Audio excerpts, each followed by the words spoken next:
Welcome to the Cybersecurity Defenders Podcast, weekly intel chat. My name's Christopher Luft. I'm one of the co-founders of LimaCharlie, and I will be your host. Joining me today to break down the cybersecurity news being shared by the awesome InfoSec community is the one and only MAPP BlackSuit. And don't forget, this podcast is brought to you by LimaCharlie, maker of the SecOps Cloud Platform, infrastructure for security operations. Think of it as a backend for your MSSP, where everything is built API first. Scale with ease and confidence as your business grows. You can start today for free at limacharlie.io. Now let's get into it. How you doing today, Matt Bromley? Hey, Chris, what's going on, man? It's good to see you. How you been? I've been okay. Real smoky up here. We've got like 1,000-hectare forest fire burning about 40 minutes away from my house. So we're safe, but goodness. You can definitely feel the apocalypse in the air. Is it, are you getting like smoky air or is it blowing east and it's a very high ceiling. So we haven't got the particulate down here, but like you get those creepy sun, like the bright red sun in the middle of the day. Yeah, that Terminator looking sun. Yes, that's right. Skynet that's related right. stuff. Yeah. I got you. Well, a good thing we just spent a week at Black Hat learning about AI and all the things AI can do. So yeah, everything's going to be fun. Yeah. Awesome. We got a couple good ones for us today. I think maybe we'll just jump right into it. Let's do it. We got some fun ones. And first off is getting into the world of scattered spiders and ShinyHunters. And Chris, I'll let you introduce this one. But here I am again, just wondering, where do we come up with these names? All right. So recent reporting from data breaches has added yet another twist to the attribution puzzle between scattered spider and ShinyHunters. For months, security researchers have tracked these as separate but occasionally collaborating entities. UNC 3944, better known as Scattered Spider, with a reputation for broad network-wide breaches, sometimes ending in ransomware, and UNC 6040 or UNC 6240, tracked as ShinyHunters, which focuses more on targeted data theft and extortion from cloud services like Salesforce. But that separation may be collapsing. In a Telegram conversation with someone who convincingly passed multiple knowledge-based authentication questions and claimed to be the actual leader of ShinyHunters, the answer was blunt. Both groups are the same now. They've always been the same. Dun, dun, dun. Oh, you didn't know. If true, that would mean that the current wave of incidents against companies like PowerSchool, Qantas, and Allianz are the work of a single merged actor with both skill sets. Scattered Spider's intrusion expertise in ShinyHunters' extortion brand. This also fits with court injunctions in Australia and the UK naming only ShinyHunters even where tactics suggested Scattered Spider-style breaches. So this is like the scene at the end of Scooby-Doo where they pull the hat off the ghost and it's, the other guy. Maybe one day we'll figure out that all adversarial groups are really just 50 people who are just really good at mastering AI bots or something like that.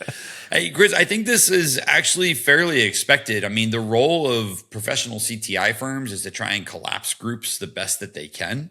And I think this happens probably a lot more than people realize. I mean, let's be clear, right?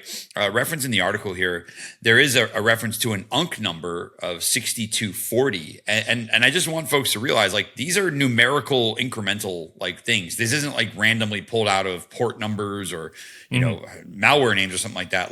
6240 exists because 6239 was in use and 6238 and so on and so forth. So you're talking about that many threat groups. There are not, and I'm using the numbers loosely here. It doesn't exactly start at zero, right? But there's not 5,000 or 6,000 individual threat groups that are out there. The goal of these is to collapse them. And we see this happen a lot. So I'm not surprised to learn that 2 groups have been collapsed, right? Second thing I wanted to insert here for folks to keep in mind is remember every single time you read about TTPs or a threat group or a thing that someone's done, you're always viewing it from the viewpoint of the people who have investigated those.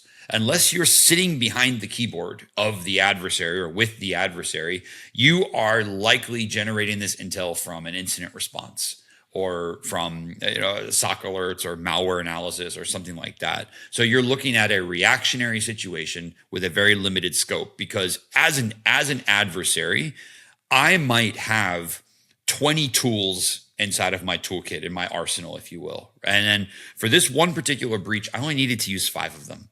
And then, let's call that A, B, C, D, E, right? I needed to use those 5. And then for the next one that we're on, I'm I needed to use A, B, E, and H. And then just to keep the example running, the very third one that we got onto, I needed to use B, E, H, I, J. Now, it's the same toolkit and I'm the same adversary, but if you were to examine each one of those incidents individually, you'd have a little bit of crossover, but you might get to a point where you're like, incident 1 and incident 3 really only had two tools of a crossover. And I can further convolute that analysis, Chris, by making sure those tools are like open source. So if the one tool that is between the two is like PS exec or some sort of living off the land or something like that, you're like, okay, so I've got a threat actor who uses PowerShell, and it sometimes becomes tough. So then we're like, all right, well, these feel and look like two groups. And it's not until incident 4 comes along that I needed to use A, B, C, D, E, F, G, H, I, J, where you're like, oh, wow, this is the same threat actor, right? And everything you had identified in previous groups just collapses.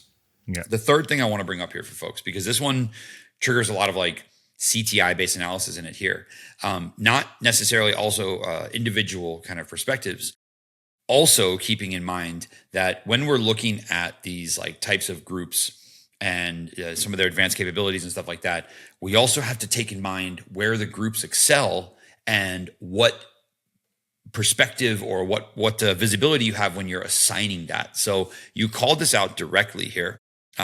ShinyHunters being like the extortion side of it, whereas Scattered Spider being the intrusion side of it. We've talked before about how a lot of these like key functionalities inside of threat actor activity are becoming commoditized.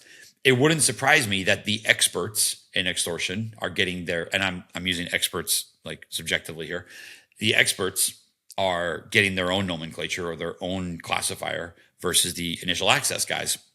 We're looking at two opposite ends of maybe the same breach. But again, if you're classifying the activity based on, okay, here's how Scattered Spider gets in, and then here's everything else they do.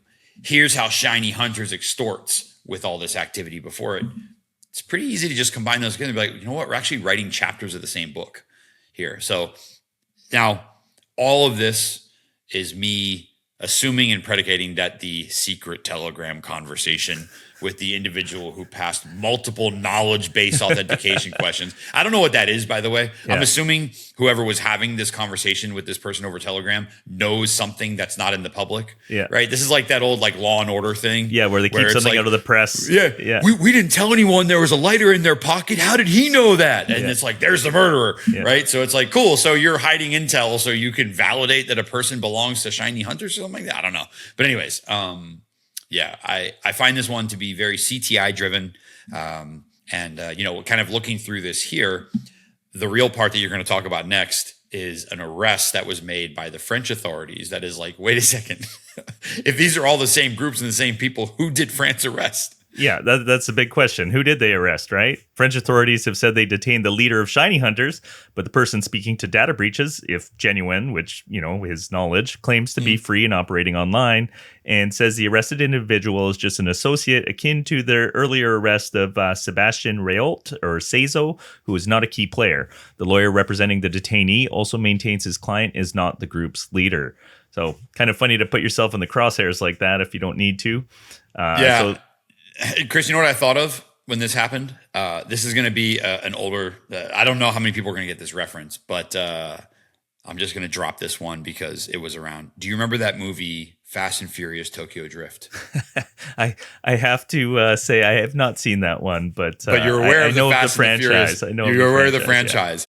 Yeah. They were not legally allowed to film some of the scenes in Tokyo that they did. So what they this is all over the internet, so I'm assuming it's true. What the production crew did is they hired someone to be the director for the day. The guy was given no responsibilities other than when the police show up, because what we're doing is illegal, you're the one that's going to go to jail. And when I read this, I couldn't help but think like, this is a little bit of that, like, hey buddy, we're going to pay you some money. And I don't know if this is what Sebastian Reault had to deal with, but nonetheless, I found it funny because you have this lawyer who's like, my client is not the group's leader. And it's like, of course the lawyer's going to say that. Like, what's the lawyer going to come out and say, yep, you got him. Good job, guys. Good luck in the little trial. Misdirection maybe, right? Yeah, exactly. All right, so the attribution fog deepens. Public threat intelligence still describes scattered spider and ShinyHunters as distinct UNC clusters with possible shared members. Researchers point to overlapping infrastructure, and now an alleged insider says they've always been the same. If that's true, then security teams need to stop treating them as separate threat actors and start modeling them as one combined operation with a broader attack surface and deeper playbook. So what are we looking at? Shiny spider?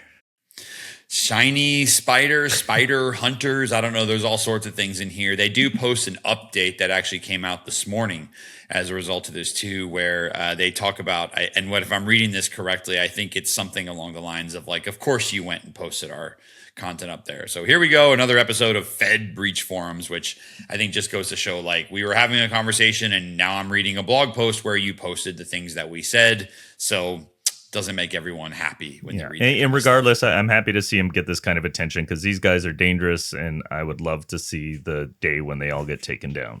That's exactly where I'm at. I would like to see the situation where we're not like over here lamenting or potentially pontificating about which threat actor is this, which group is that, UNC who, UNC what, and whatnot. And instead we're just like, everyone got arrested. All right. But, you know, Chris, then you and I are just left to talking about vulnerabilities in Kev lists. So we'll never know. Well, next up, we got a spicy one from the Linux OSS security mailing list. There was a set of 11 vulnerabilities in the Linux kernel's eBPF system, originally reported by security researcher Vanish to both the kernel security team and the Linux distros list on July 19th. This simultaneous notification violated both kernel and Linux distros guidelines, which require contacting the kernel security team first, waiting for a fix, and only then notifying Linux distros. The reported vulnerabilities range from privilege escalation to container escape, memory corruption, and speculative execution side channel attacks with CVSS scores between 6.8 and 8.8.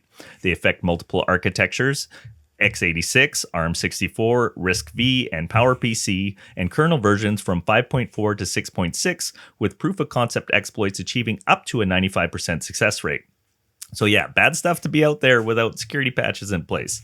The most severe issues included ZD_005. I'm not going to read those numbers. The most severe issues included privilege escalation from unprivileged user to root, arbitrary kernel memory disclosure, side channel based memory disclosure, and container isolation bypass. The high priority vulnerabilities involve flaws in JIT compilation, atomic operations ordering, bound checking, BPF MAPP lifecycle handling, trampoline memory safety, CG group enforcement, and BTF metadata handling. So if you know what those are, you are deep in the kernel, sir. Vanish noted that these bugs can be exploited locally, sometimes without special privileges, and that malicious containers could be an effective attack vector. So yeah, pretty serious stuff when you think about how wide Linux is across the globe. I think it's like 90% of web servers or something like that. So. Well, Chris, I'm just going to comment. You started this one off with putting the word spicy and the Linux security mailing list in the same sentence. And that might be the first time those words have ever shared the same real estate. You never know. Yeah. But apparently one of the big issues here, which we'll just call out, was that they didn't go through the proper disclosure process, which is you're supposed to let the kernel security team know first and then notify the distros afterwards. This person just kind of megaphone blasted all this out and was like, here you go, check this out. But that being said, there are some interesting things in here. I will be honest and say this is definitely probably applicable to the wider global Linux environment, but actual development of proof of concept exploits or actual exploitations is probably limited to like a much smaller number. Mm-hmm. They describe the vulnerabilities. They do mention that they're working with the kernel security team in order to patch them or to find ways to patch them. They did state what every single person discloses when they say this: I am committed to responsible disclosure and collaboration to address these serious security issues like they all are. But I mean, I guess we should be happy that they submitted it this way and not to like some sort of a bounty project or something like that. And when I say bounty, everyone, I don't mean legitimate like white hat bounty project. I mean like some, Zeridium or whatever it's called, where they're pay like in crypto money. Kind of thing. Yeah, exactly. Yeah. So let's be happy that they went this way. But that being said, like if you're deep in the kernel, you're doing research and stuff, this is something to pay attention to for sure. I think these guys probably spent a lot of time doing a lot of research and we're like, hey, here's this stuff. Highest CVSS score is 8.8. Based on what they say, the success rates are the most concerning ones. Kernel 5.4 to 6.6, as you mentioned, with up to a 95% success rate, impacting pretty much every known CPU architecture that Linux runs on. Or I should say the majority of it across the globe. So just a thing to be aware of, Chris. I don't think, and you might talk about this in just a moment, I don't think we see any sort of active live exploitation of these. This isn't a threat actor, or it isn't a threat intelligence report on we've seen this thing, but instead it is like kind of a security researcher saying, I found this stuff, and he's working with the team. Part of the Leviathan framework, which I believe is probably like what the researchers belong to or what they support as part of testing the kernel. Mm-hmm. Yeah, and like you mentioned, despite the severity, these vulnerabilities are not exposed by default in most distributions. If kernel.unprivileged_BPF_disabled is set to 1 or 2 as recommended, this system call setting disables unprivileged calls to BPF, effectively blocking many exploitation paths. ReliaQuest also pointed to additional hardening measures such as restricting kernel symbol access, limiting access to system/fs/BPF, and monitoring access to sensitive kernel interfaces via audit rules. Vanish's remediation guidance includes both lockdown steps and monitoring practices for detecting suspicious kernel interactions. The vulnerabilities were forwarded to the eBPF maintainers, but due to their number and the fact that they are not widely exposed by default, fixes may take some time, especially during the summer period. Until patches are available, the consensus from the Linux distros discussion is that keeping unprivileged eBPF disabled and restricting kernel information access are the most effective mitigations. The disclosure on OSS security contained only high-level summaries with full technical details and proof-of-concept code withheld for now. So yeah, doesn't sound like anything too crazy, and I think this really got the kind of eyeballs on it that it did because of the lack of protocol and the way they were disclosed. So absolutely, yeah. Don't.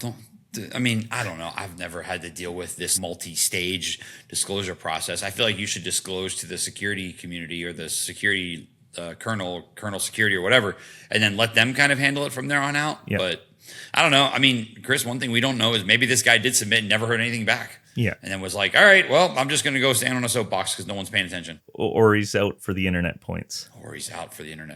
Yeah. Nothing like, a few years from now when you're sitting at that bar and someone's like, hey, what do you do? And you're like, do you know who Vanish was? That was me, kind of a Dade Murphy throwback, right? Yeah. All right, next up, Microsoft Active Protections Program, or MAPP, is designed to shorten the time between vulnerability discovery and patch deployment by giving trusted security vendors early access to vulnerability details. The idea is that antivirus and intrusion detection vendors can prepare protections ahead of public disclosure, but the program relies on strict adherence to non-disclosure agreements, and recent events have again raised concerns about whether some Chinese participants can comply with these requirements, given domestic laws that require or incentivize vulnerability reporting to the Chinese state. The current scrutiny follows a July Bloomberg report that Microsoft is investigating whether details from MAPP were leaked and used by Chinese hackers to exploit a SharePoint 0 day ahead of patch release. It's the SharePoint one again. I told you it'd be back. That's 3 weeks in a row now. 3 weeks in a row. That campaign, which Microsoft called Tool Shell, was attributed to 3 PRC-linked groups, Linen Typhoon, Violet Typhoon, and Storm 2603, and reportedly hit more than 400 organizations, including the U.S. National Security Administration. Similar suspicions arose in 2021 during the Exchange server mass exploitation wave, where proof-of-concept code given to MAPP members appeared to surface in real-world intrusion within days. I mean, Pikachu face on this one. Yeah, I mean, I'm in the same boat. I read this, and I'm not even looking at it from a Chinese national perspective. I'm just looking at this from like general code sharing. You have a community or a program that allows people to see vulnerable code directly pinpointing what the vulnerabilities are ahead of time. I mean, is there a reason the magnifying glass is only on China here? Like no one else is in this thing with any other nefarious purposes? Now, Chris, I'm not part of this program. I'm sure there's probably some sort of vetting that goes into it or something along those lines, right? But I'm not saying everyone who's in there is bad, but I kind of looked at this as like, okay, this sounds like a great thing to be in if your job is to develop exploits and take advantage of organizations out there, right? I mean, again, I'm not sure why the specific focus is just on the alleged Chinese nexus hackers here. I would be looking at other countries too, and like, it's not always Chinese hackers who are the first to weaponize these things. I think the same could be said for Russian nation state and Iranian nation state and other big APTs that we talk about frequently and stuff. But I guess China's getting the magnifying glass here because, I don't know, it sounds right today. Who knows? And I'm trying to be a little sarcastic in my response here, but also being very honest and straightforward of like, this is exactly the type of thing that a threat actor would love to get access to. If there is a program that allows someone to sign up and gain access to source code or something that can be used for malicious details, I don't see the surprise that people are in there. And Chris, my bellwether for this, or my litmus test for this, is Cobalt Strike. Yeah. Like Cobalt Strike has illegal, I don't know, like I'm using illegal based on their own terminology. So let's just say illegitimate, has illegitimate customers utilizing their tool, and really they do their best. Only had illegitimate customers, to be honest. Well, I mean, I will say like there's plenty of like pen testers and red teams who use the tool legitimately, but even Cobalt Strike or Fortra or whoever the parent company is, like even they do their best to screen and weed out the bad companies, but they are usually kicking companies out. Yeah. Who have used this, right? It's not always, up front, we determine. Now, I will say, because I had to like kind of vicariously watch someone go through this, the vetting process for utilizing these like post-exploitation toolkits and stuff like that, whether it's like Cobalt Strike or Brute Ratel or something else that is pay to play, is a little bit more stringent. But does the thing get used maliciously? Yes. Absolutely. By who? Multiple threat actors. Mm-hmm. And if they can't get it legitimately, they will use a cracked copy to make it work. So let's be clear. Any security or vulnerability related thing that has a pay to play window, adversaries have no problem paying to play. Mm-hmm. This, to me, does not exclude from that category. So I'm same with you. I'm a very long diatribe driven Pikachu face of like, this is the first time we're talking about this, or this is this month's investigation. Which one is it? Yeah, and you think for a program like this to be effective, you'd need to have a lot of people participating so that knowledge gets disseminated. And then if you're going to have a lot of people, you're not going to be able to screen effectively. And yeah, I mean, China's the easy one to point at, especially the high profile nature of the hacks coming out of there. So absolutely. That's what I think is driving it is I think like, this group was the first one to publicly weaponize this particular exploit. I mean, not going to lie, they may have sourced it from here, but maybe they figured it out. I don't know. I mean, someone figured it out somewhere. Yeah. But there's even a list here, and we're looking at it here. There's even a list of different tiered Chinese national companies who are in the MAPP program. I mean, okay, so you knock one out. What happens to the others? Yeah. Like they don't talk. I mean, come on. All right, so the underlying risk is structural. Since 2021, China's regulations on the management of network product security vulnerabilities requires companies in China to report newly discovered 0 days to government authorities within 48 hours. Many Chinese MAPP members are also technical support units for the Ministry of State Security, run China National Vulnerability Database, where they must regularly supply vulnerabilities, including critical ones, in exchange for compensation and prestige. In practice, this system can feed the state vulnerability pipeline before patches are available. The analysis found that 12 of the 19 Chinese companies in MAPP today hold CNNVD TSU status, including major vendors like Tencent, Qianxin, and Venus Tech. When these companies receive early MAPP data, there's nothing beyond Microsoft's NDA to stop it from also being reported to the MSS under domestic requirements. Once in government channels, vulnerabilities may be evaluated for operational use and quickly shared among Chinese APT groups who have demonstrated the ability to exploit flaws within hours of disclosure. In both the 2021 Exchange case and the 2025 SharePoint incident, exploitation appears to have begun before Microsoft released patches to the public.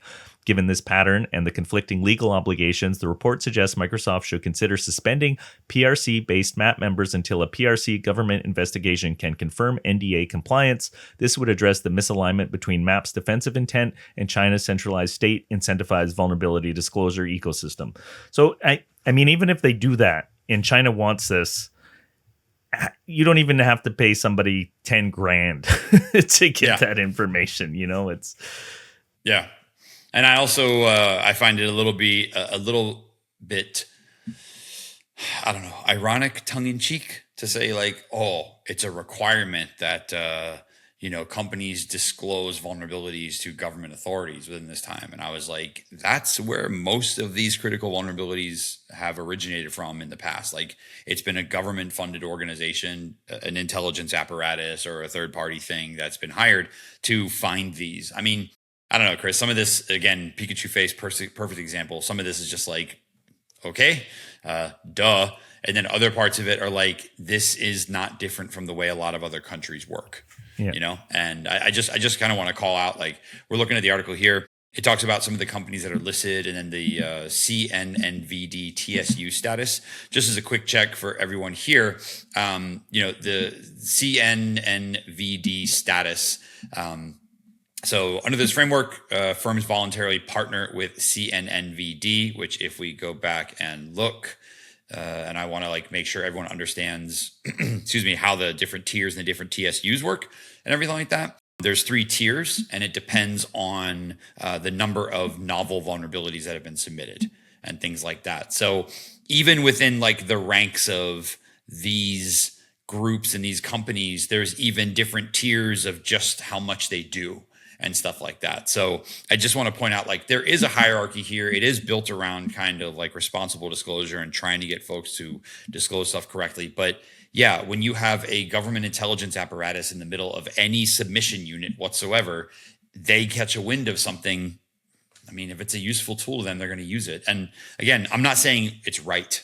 I'm just saying I don't think this should come as a surprise to anybody. Yeah. All right. The last one I got for us, I always like to end on a high note. U.S. law enforcement, in coordination with multiple international partners, has taken action against the BlackSuit ransomware group, also known as Royal, resulting in the seizure of 4 servers, 9 domains, and approximately $1 million in cryptocurrency. The operation, led by Homeland Security, alongside the U.S. Secret Service, IRS Criminal Investigation, and the FBI, took place on July 12th and involved agencies from the UK, Germany, Ireland, France, Canada, Ukraine, and Lithuania. The Department of Justice announced a takedown on Monday, emphasizing its role as part of a broader effort to combat ransomware threats targeting critical infrastructure. BlackSuit has been active since 2022, carrying out attacks on over 450 U.S.-based victims, including hospitals, schools, energy sector companies, and government organizations. These operations have put the group in direct conflict with public safety priorities, according to Assistant Attorney General for National Security, John A. Eisenberg. Officials framed this action as part of an ongoing law enforcement strategy to coordinate efforts across agencies and nations to disrupt cybercrime operations that endanger essential services. So this is great. I just wish they had got more money back, because I'm sure this operation cost tens of millions of dollars when you read all the different agencies involved, right? I know, but we got some back, and that's totally okay. But look, Chris, you said the magic words, right? Attacks that target hospitals and schools, and nothing else matters to me after that, right? Yeah. We've talked about this many times before.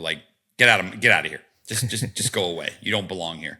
And I'm happy to see that this actually happened and took place. Agreed, in the article, it does call out, and you might talk about this a little bit further, but agreed, it does say the size of the takedown isn't a knockout blow. It's always a step in the right direction. Look, folks, if there's, if threat actors represent 100 dots on a graph and we start taking out 1, 2, 3, 4 at a time, there's going to come to a point where they're not going to be able to replace them as fast as we can take them down. Yeah. And then we're going to start to see momentum, and this is going to happen. So every single time Chris and I talk about takedowns and law enforcement activity and stuff on this podcast, it's always a fantastic place to be in. To anyone who may have been involved in this, keep fighting that good fight. Bringing up the announcement from DOJ here. Really love kind of the exact dollar amount that was taken back down to the dollar, down to the dollar. The DOJ does not miss a digit if they can. But that's crypto. It's going to change by the second, right? Yeah, exactly. Maybe they cashed it out. Who knows? Actually, having someone who's done that before, it's a very daunting task to convert illegal crypto to currency really quick, or I should say hard currency. Yeah. But yeah. I do like reading it. Chris, you're going to talk a little bit more, I think, about some of the stuff mentioned in the press release. I'll just say, again, critical blow to infrastructure and operations. Anytime we can do that, make it more expensive for adversaries to build back up, make it harder, raise their costs, all good things. Yeah. So U.S. Attorney Eric S. Seibert described the takedown as an example of a disruption-first approach to ransomware, making clear that agencies intend to take aggressive action against cyber threat actors. Officials noted that while disabling a handful of servers and domains is only a preliminary move, it's part of a longer-term campaign to dismantle ransomware networks. Deputy Assistant Director Michael Prado of Homeland Security Cybercrime Center underscored that the goal is not to remove infrastructure, but to target the entire ecosystem, enabling ransomware activity, highlighting the extensive coordination among international partners in this case. However, some security experts caution that infrastructure disruption alone may not be enough to permanently halt BlackSuit's operations. Craig Jones, Chief Security Officer at Ontanu, pointed out that without arrests, the individuals behind the group still retain the expertise, operational knowledge, and funding to rebrand and resume attacks under a new name. A pattern seen with other ransomware outfits. While the takedown may buy time and signal increased law enforcement pressure, sustained impact will require action that directly addresses the human operators behind the campaigns. So I'm not in law enforcement, but I would say, why don't we get really big prison sentences for these kind of things, and then get somebody in a back room and get them making deals, turning each other in, because I don't think integrity is one of the strong suits of these threat actors. And if they're looking at enough time behind bars, I'm sure they'll start throwing their friends under the bus.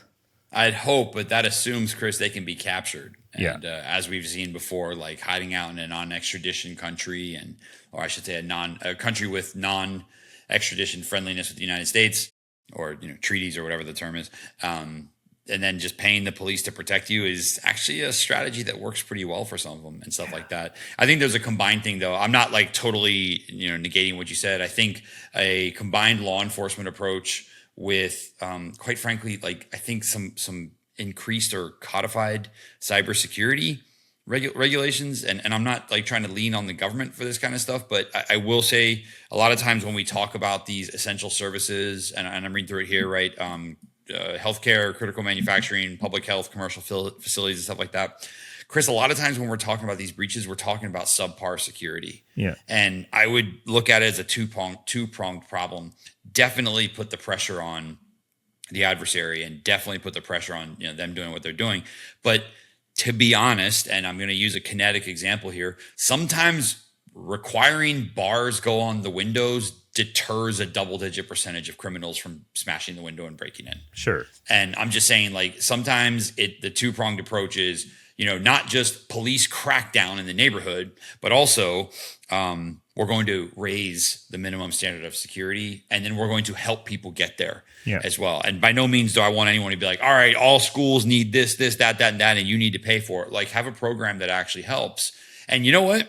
I mean, take some of that recovered money and turn it back into that program and say, like, hey, this is going to, buy MFA for a few schools, or this is going to do that or do this. And I know $1 million isn't a lot, but it goes a lot further than someone who's looking at $0. 100%. And but to my earlier point, it's like, if I'm looking at 5 years and potentially $50 million, like the risk reward on that's not horrible. Oh yeah. But if it's 50 years and $50 million, then I might be thinking about it twice. I'll be the first one to say it if you're not thinking it, or a bullet. Like, take your pick. Take your pick. I mean, I'm not condoning assassinations, but I am saying, like, let's really up the stakes a little bit and being like, hey, you brought down a hospital. Tell you what, you have two choices. Then you can think about the rest. Like, just go straight Liam Neeson taking on him. All right. Well, I don't know who you are. Sorry, that got really dark. But yeah, I feel like it's suiting for the times, but let's try and keep it on the high road. No. It's a good thing. And for anyone who's curious, I didn't delve into a dark place intentionally there. Threat actors don't care.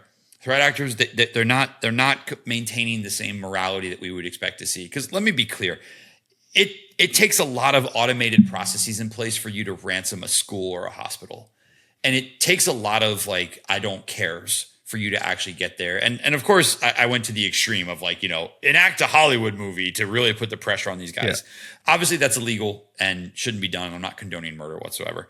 What I am saying, though, is sometimes we're dealing with an adversary who possesses such a low level of morality that it's hard for us to think about what the most effective strategy might be. Right. Yeah, Sometimes, no amount of potential penalty is going to change the behavior. They're just in it. And like you said, if they're in one of those non-extradition countries, they're pretty safe. Yeah. And sometimes the best way to go is to say, you know what? I'm going to help shore up the defenses on this side. So rather than spending, and I don't know the numbers, everyone, I'm just positing here, rather than spending $10 million on a takedown that results in $1 million of recovered funds, maybe we take that 10 million and we help shore up the healthcare facility or a healthcare facility, or like we make a fund available, or we find a way to help like raise the stakes at home, and we make protections more readily available for folks and easier to implement. Of course, and I'll finish after this, I'm hot on the tails of just coming back from Black Hat, where everyone is kind of clamoring for, we want to help you protect, and the dollar amounts just get to a point where it's like, okay, this is not affordable for a lot of folks that are out there, right? Let's find ways to make these types of technologies and protections affordable for other folks to use in the name of deterring criminal activity from folks who will never be caught, because that's the basis. The basis, the bottom layer here is these criminals cannot be extradited and they don't care. Yeah. So like that's not I'm going to try to appeal to their good side. You know what I mean? It takes a public outcry for them to give a decryptor to a hospital. It's not because the good of their heart makes them great people. It's more like, oh, yikes, we're ruining our brand name. Yeah. Okay, here's the decryptor for free. And that's what, like, Chris, you and I have talked about this before. That's what happens. Like, oh, as a ransomware group, we don't condone the ransoming of hospitals and schools. Here's a free decryptor. And I'm like, how do you even attempt to have a marketing What a bunch message? of good guys. Look at exactly. Yeah. Exactly. So the reason I like go like ham in my thoughts of like securing here is there is no good side to appeal to. There's been kinetic criminals who at interviews and during jury deliberations and court trials have even felt remorse and stuff like that. You're not going to get that from these threat actors because they will never face a courtroom, right? Yeah. They will face a phantom indictment. Yeah. And that's it. So, sometimes, unfortunately, we need to focus on like, all right, how can we strike the biggest blow to them? And it's impact their money and limit the amount of money they can make to the point where it's not affordable or profitable for them to do this anymore. And then boom, we're going to start to see these numbers really come down. And then the takedowns bring down the big fish, right? The big dogs, because they're the only ones who can survive in this strapped economic scenario. So DOJ, all those agencies around the world, keep doing what you're doing, because you're going to continue to make it more expensive. And the more expensive it gets for threat actors, whether it's 1%, 10%, 50%, we're going to start to see results. Less players in the game. Bring it on. Awesome.